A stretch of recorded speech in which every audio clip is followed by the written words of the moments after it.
see you this Sunday. Thanks for joining us. Great to be here. We're going to kick off with that trip to China by the Chancellor. That's a mouthful to say in the morning.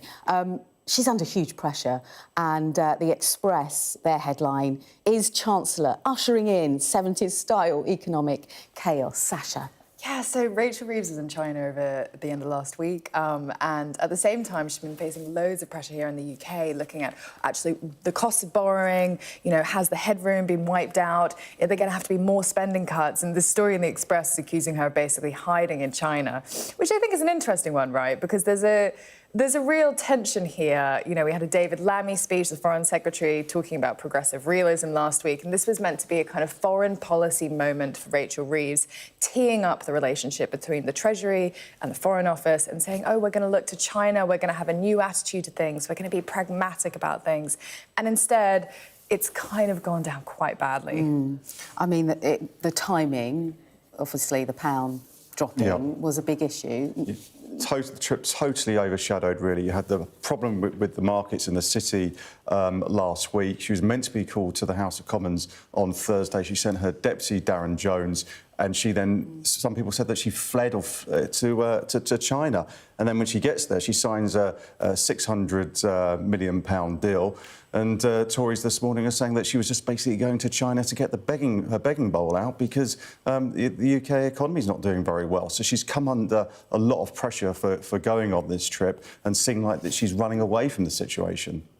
Sasha, there are some voices that will say, hang on a second, this is the world's second biggest economy. It's a deal that needed to happen, a meeting that needed to happen. And that's always been the tension, right, is how much do we engage with China? Actually, Rishi Sunak, before Rachel Reeves and Keir Starmer, was really pushing for a kind of more, I don't want to say softer relationship with China, but he was trying to push back on some of the hawks on the Tory benches. And Rachel Reeves has come in and saying Labour's attitude to this is going to be different. At the end of last week, Lisa Nandy was saying we need to be able to engage on things like climate change. China is one of the few countries that managed to come out of the pandemic with economic growth. And look, they do. They have economic growth hovering around 4%. That's the kind of thing that would make Pete Boffins in the Treasury absolutely water at the mouth. But then, accusations of cyber attacks, human rights violations, Ryan, that's never really going to be put to bed. No, exactly. And I think that's one thing that Rachel Reeves has to do, or the Prime Minister. He met President Xi at the G20 last year. And I think every time that you do talk about economic growth, you have to bring up everything at the same time, because whether it's artificial intelligence, you want to be on the same page as China, but you have to be going the same direction as them, whether it's their support for Russia in the Ukraine war. You have to confront that at the same time as pushing the progress that we want to see on the economy.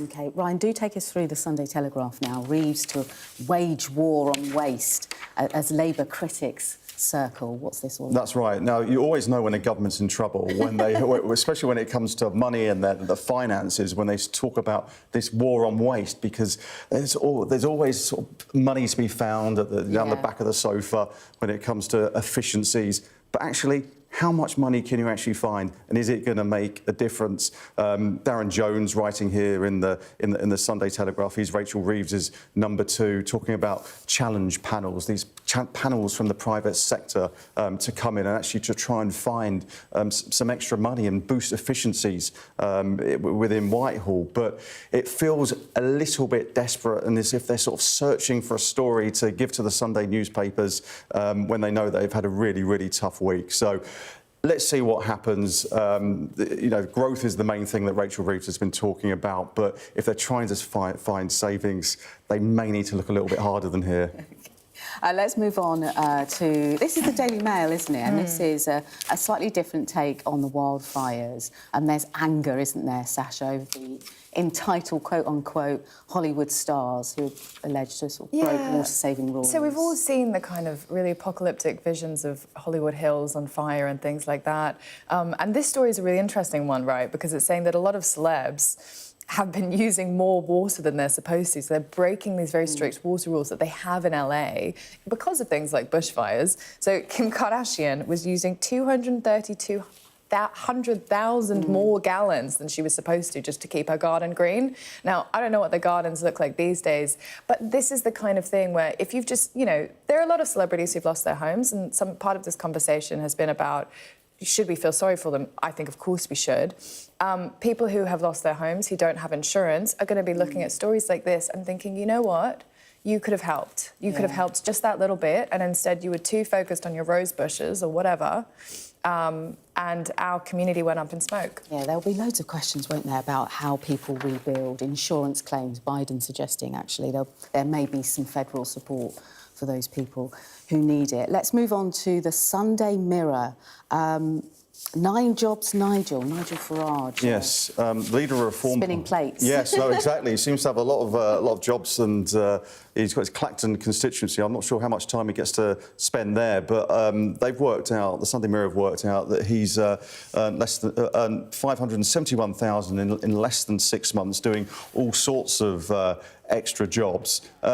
Now, I think what the interesting thing about this is look at MP salaries. If you want to try and attract people that have earned a lot of money in the private sector, and you actually want to attract them to Parliament, there is a question about actually them having outside earnings. So if you do want Nigel Farage to talk up the gold trade that he's been employed to do, and talk up gold bullion and investing in that, it's kind of a trade-off. If you want sort of good people in Parliament, you perhaps have to let them do some sort of outside interests. Now, I know Sir Keir Starmer was trying to have some sort of crackdown on this, but where you actually draw the line when you write it down in guidelines is very, very difficult. Yeah, or, you know, some voices saying, actually, do you just pay MPs more to do their job? I don't think they're going to be paid £571,000. So even then, Nigel Farage might be flogging gold somewhere on a street corner. I think the real question here is actually how much does this impact his role as an MP? Every time we have these conversations, there are, kind of two things here. Is it a conflict of interest for MPs to have second jobs? Does it mean that, they're worried about other things while they're sitting in the House of Commons? The second thing is he doing his main job properly, which is being a Member of Parliament? And if he's doing that job properly, I'm kind of less worried about, what he's doing in his spare time. OK. We're going to move on now to the Sunday Times and the licence fee, the BBC licence fee. It comes up quite a lot, but what's this story? The Culture Secretary, she wants to abolish So she the wants licence to fee? swap. I know. Revolutionary, right? So she wants to swap the licence fee and have it be funded through tax. So the BBC current charter is up in December 2027, and I was reading this and I was thinking, God, that was like forever away, but it's actually only a couple years. It's around the corner. Yeah, exactly. And she's looking at a way for people to feel like they have more stake in the BBC. Every couple of months we'll have a big row over, the role of the licence fee, of people being prosecuted for not paying their licence fees. But there was a poll in here saying actually marginally people prefer to have a subscription, or because it makes them feel like they have a choice. Yeah. Exactly. Not everyone watches the BBC. And look, it's an interesting idea. I don't know that the idea of slapping another tax on right now is the thing that's necessarily going to get people excited about the Beeb. OK. Ryan, take me through the front page of the Daily Mail. Elon Musk and Dominic Cummings, are they teaming up? Are they going to take politics by storm? Exactly. If it hasn't been a bad enough week for Sir Keir Starmer with the absolute onslaught, it seems like every half an hour there is a new tweet from Elon Musk that Sir Keir Starmer has to deal with. Now, it seems like Dominic Cummings has been sort of hiding behind in the shadows and actually working with Elon Musk to some extent. It seems like Dominic Cummings as well is planning some new start-up party. Now, that ties in with what Elon Musk said last week, that he was, or allies of Elon Musk were saying that he wanted to destabilise the British government and actually bring down Sir Keir Starmer before the next election. And that Elon Musk and Dominic Cummings, they're disruptors. And I think that it may seem quite abstract that someone like Elon Musk could bring down Sir Keir Starmer, but if you look at it in the way that these, the grooming gang scandal from the last week, and you don't need too many more issues like that then it can really put the government under pressure. Yeah, he is a disruptor, as Ryan says, in particularly. Well, he thinks himself as a disruptor, certainly. Well, the noise that he's been making this week, and the fact that Sir Keir Starmer then had to, do that speech that was meant to be about NHS wait times, actually, and the get drive dragged of it into was grooming gangs and. Elon Musk. And look, I don't know how involved Dominic Cummings is. I think we hear rumours about him and his new startup party every now and then. I haven't. Do you know any? No, I don't know if they've actually formally set it up yet, but yeah, there's time. I just wanted to skip to our very last story, and this is about pizzas. And how traditional do you run when it comes to pizzas? I have an Italian father-in-law, so this, big no-no in the Belletto household, pineapple on pizza. But Ryan, take it away. Yeah, so a pizza shop in Norwich is actually, they find it so horrendous that people are actually choosing a Hawaiian pizza that they're going to be charging £100 for Hawaiian pizzas. Oh, I love it. So, the average cost of a Hawaiian pizza is £11.70, but so aghast at people actually ordering it that, you're going to have to pay over the odds to actually to order one. It used to be one of my favourites. See, this is what I find. I'm finding out more About 10 years ago. Yeah, it's almost like an insult in the Italian household if you put pineapple on pizza. Guys, thank you so much for your time. We'll see you next hour. We'll be back after the break with our top stories.